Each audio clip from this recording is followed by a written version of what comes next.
14-15 సంవత్సరాల క్రితం ఇచ్చిన మాట కొరకు ఊహించండి. ఈ రోజుల్లో అది వింతగానే అనిపించింది జనానికి. కానీ కేవలం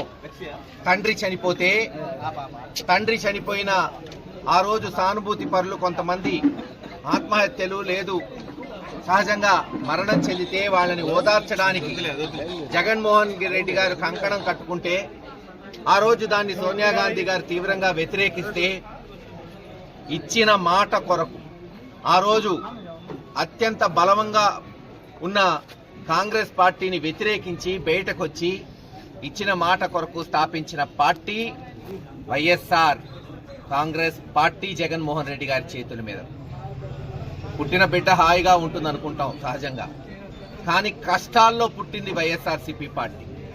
జగన్మోహన్ రెడ్డి గారి రెక్కల కష్టం వైఎస్ఆర్సీపీ పార్టీలోని ప్రతి నాయకుడు కార్యకర్త చెమటోడ్చి అనేక కష్టాలు 2010 నుంచి 19 దాకా 9 సంవత్సరాలు కేసులు లెక్కజేయలా, అనేక దౌర్జన్యాలు లెక్కజేయలా పోరాడి అధికారంలోకి 2019లో జగన్మోహన్ రెడ్డి గారిని ముఖ్యమంత్రి చేసుకున్నారు.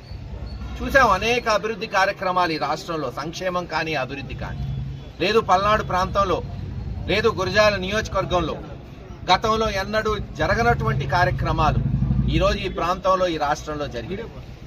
సంక్షేమం నా భూతే నా భవిష్యత్ అన్నట్టు ఈరోజు ఆ రోజు రాష్ట్రంలో చూసాం.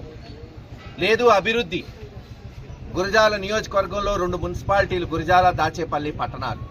రాజశేఖర రెడ్డి గారు పిడుగురాళ్ళని మున్సిపాలిటీ చేస్తే జగన్మోహన్ రెడ్డి గారు గురజాల దాచేపల్లిని చేశారు.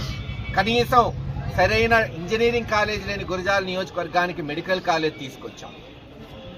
ఆ రోజు రాజశేఖర రెడ్డి గారు అద్దంకి నార్కెట్పల్లి హైవే తీసుకొచ్చి ఈ ప్రాంతాన్ని అభివృద్ధి చేస్తే జగన్మోహన్ రెడ్డి గారి నాయకత్వంలో దాచేపల్లి నుంచి మాచర్ల వరకు జాతీయ రహదారి, కొండమూడు నుంచి మళ్ళీ మీకు గుంటూరు వరకు